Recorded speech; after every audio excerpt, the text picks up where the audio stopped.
Presenting to Win Capstone Paper, Juli Pellegrene, Business 349, Communications, Strategy, and Management. There are many methods that detail techniques for giving the perfect presentation. Most of these methods involve dumping large amounts of information at the audience in order to cover as much material as possible and hopefully get the point across. In the book Presenting to Win, Jerry Weissman, the world's #1 corporate presentations coach, demonstrates how to enhance and clarify a message by using a simple set of techniques that assist in telling the story. Your audience is your customer, and your objective is to have them buy into your product or idea. Weissman understands how important this is and introduces the actual concept of WIFI, what's in it for you. The key building block for audience advocacy and a way to focus on the benefits rather than the features is to constantly ask the question, what's in it for you? This brings us to the topic of audience advocacy. To reinforce audience advocacy, communications need to be focused outward on the needs of their audience, the you, rather than on their own needs. The goal of every presentation is to take the audience from where they are at the start of the presentation, which is point A, and move them to your objective, which is point B. In order to ensure that a presentation stays focused on what matters most, which is moving your audience, the presenter needs to constantly seek the WIFI in every persuasive situation. An effective presentation cannot be created without knowing the audience, what they care about, what their needs are, and the problems that they face. This will involve doing some research. Find out what products and services the customers are currently using and why they should use your services. How can your product help them achieve their goals? What are the benefits? What do you have to offer them? What's in it for them? Once the need has been determined, it has to be presented to the correct you. This proves to be a stumbling block for some presenters. Sometimes the WIFI refers to the end user of the product, the consumer. But if the presentation is addressing investors, the WIFI needs to focus on their concerns, which more than likely relate to the size of the market for the product or service. Each presentation begins with an audience of people whose minds are more than likely focused on something else. They are currently at point A. If the presenter launches into the presentation at full speed, he will likely be ahead of the audience, who will then be forced to catch up. In order for the audience to catch up, they need to stop and think, which takes their focus off of the presentation.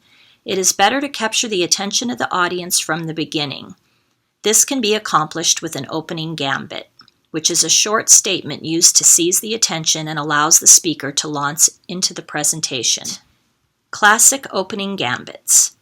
Number 1, question. 2, factoid. 3, anecdote.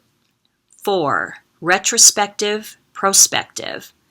5, quotation. 6, aphorism. And 7, analogy. By opening a presentation with a well-chosen relevant question directed at the audience, a speaker breaks down barriers, which results in an immediate connection. This connection gets the audience thinking about how the speaker's message applies to them. The Bible uses an opening gambit in 1 Corinthians 9:24. Do you not know that in a race all the runners run, but only one gets the prize? Run in such a way as to get the prize. This scripture is a great opening gambit and gets the reader's attention, but it's also applicable in today's business environment. Running a business is hard. It's a marathon, not a sprint. Applying the material to your career. In an increasingly competitive world, it's important to take the concepts that have been learned and apply them to your career. This can be done by reducing excess noise in your message to make it clean and clear. A great example are web pages. Some of them are so cluttered with "look what we offer" and "look how great we are." There's no focus on serving the customer. Keep web pages focused on serving the customer, and there'll be little to distract from the objective. Proverbs 21:5 states, "The plans of the diligent lead surely to advantage, but everyone who is hasty comes surely to poverty." This is a good business model to remember when doing business in the world today. Beginning of 13, important lessons learned. There was a large amount of valuable information in this particular textbook. Some of the most important lessons taught were fairly simple, but often overlooked. The first one is to avoid having a presentation that is too long. The second, do not commit to a data dump. The third, learn the importance of flow during a presentation.